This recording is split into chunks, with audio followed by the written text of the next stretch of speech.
The next generation of gacha games is coming, and I cannot wait. Several gacha games release every single month. There are hundreds of gacha games all in active development, but most, if not all of those games are going to appeal to a very small number of players. But there are several games in development right now that are so far ahead of all of the competition that they are going to redefine, reshape the gacha genre.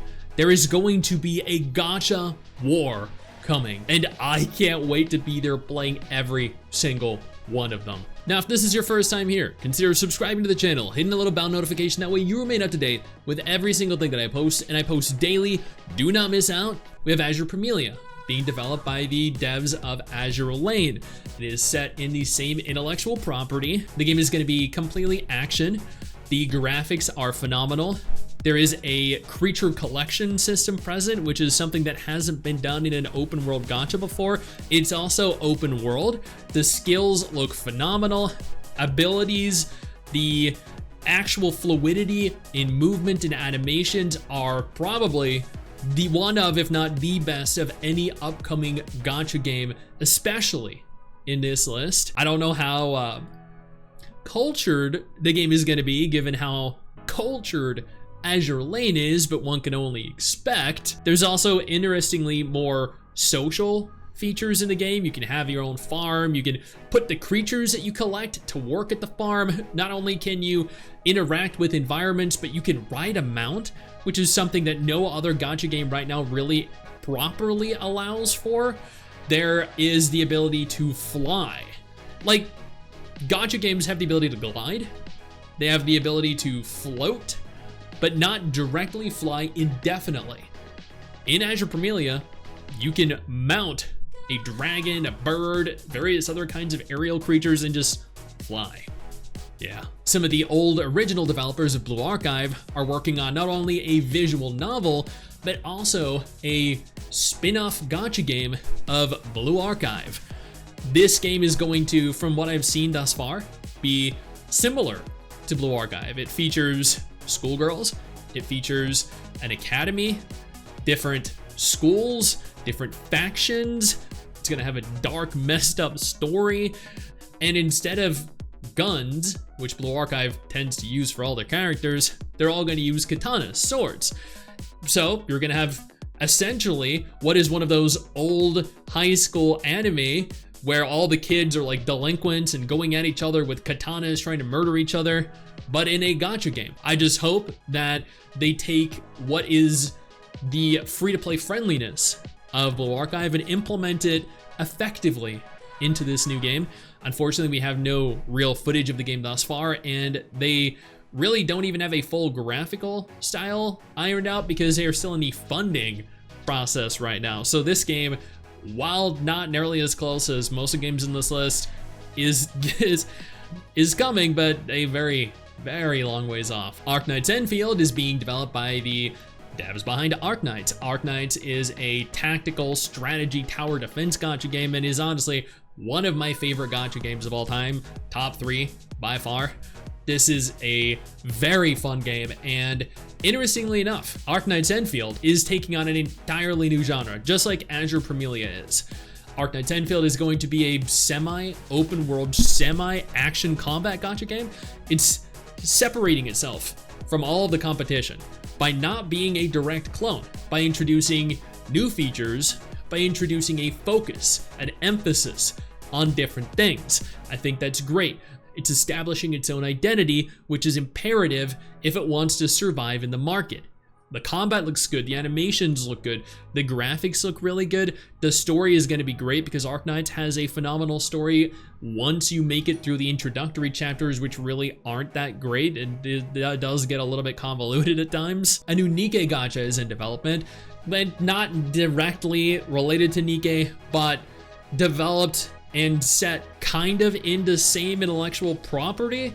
This is from the devs that made NIKKE, the devs that made Stellar Blade.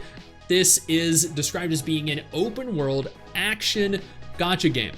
So similar, I guess, to Genshin, to Wuthering Waves. Very little is known about the game right now, but given the degeneracy of NIKKE, given the quality of voice acting in NIKKE, the incredible story for a gacha game, anyway, in NIKKE. I have no doubt in my mind this is going to be fantastic.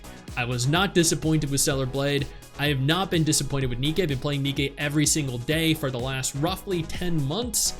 And let me tell you, NIKKE has become my favorite gacha game, hands down. Hoyo are actually making 5 new gacha games. I did a dedicated video on that just a few days ago. I urge you to go ahead and take a look at that. But right now there are 2 that are 100% confirmed and are already in development.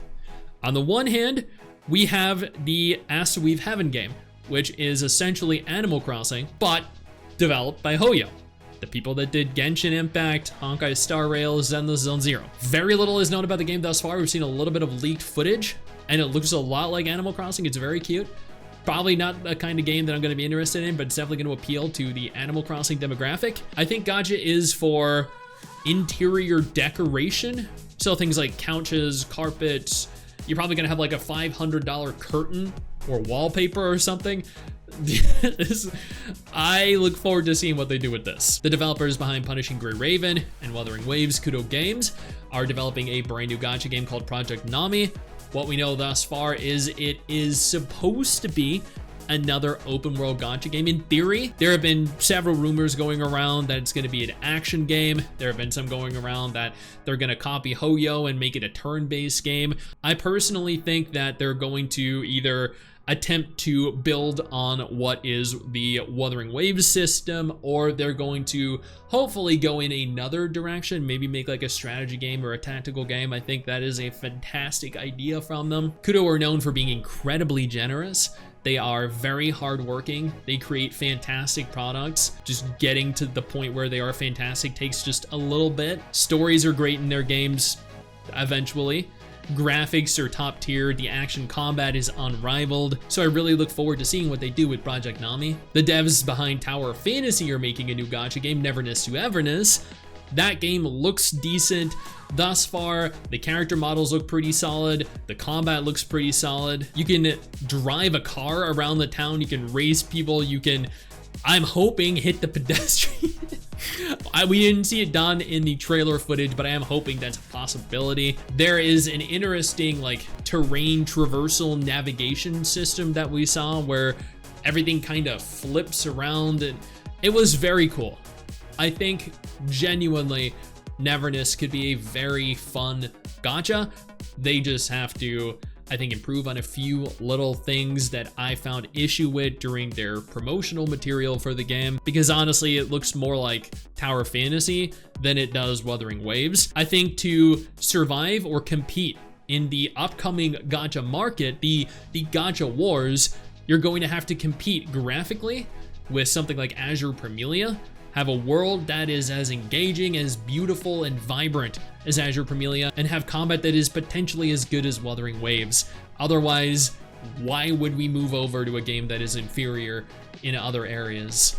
And this isn't just specifically with regards to Neverness to Everness. I think this also applies to every other gacha game here. The only difference is with regards to Arknights Endfield, Azur Promilia, the NIKKE game, like they all have other gacha games that are all making millions of dollars and are all beloved by millions of people, whereas Tower of Fantasy, I think everyone can agree that game kind of sucked when compared to other gacha games anyway. So I think Neverness has further of a distance to cover and more people to win over. I genuinely think they have the ability to do that. It's just going to take a little bit of effort. The devs behind Epic 7 are developing a brand new gacha called Chaos Zero Nightmare. This is, from what we've seen, going to be a turn-based game just like Epic 7. I've seen some of the character models. They look freaking crazy. I've seen some of the combat. It looks great. And honestly, that's about it. That's all I've seen. And I honestly haven't played enough of Epic 7 to really know how good of a game it ultimately is. I played like the first 10 chapters of it. The story was pretty decent. The graphics were pretty decent. I wasn't really like overly engaged with what was going on. I kind of just let it like play through on its own for the most part. But Chaos Zero Nightmare looks like an upgraded version of Epic 7, which is great for me. I know Vulcan is really excited for that too. And then there are other upcoming games like Project Mugen. Unending Dawn, Duet Night Abyss, all gacha games that are potentially going to be really big, really fun, really awesome.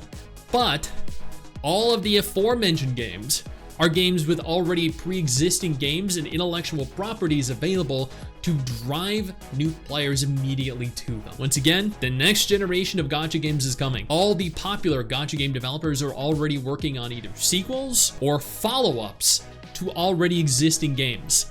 And I am really excited, because if you thought the gacha genre was big now, wait to see what happens a few years from now. Hey you, where do you think you're going? Don't you close out of this tab. I didn't give you permission to do that. Sit your ass back down. Click one of the 2 videos that are gonna be on screen in just a moment and keep watching my content. Keep enjoying my content.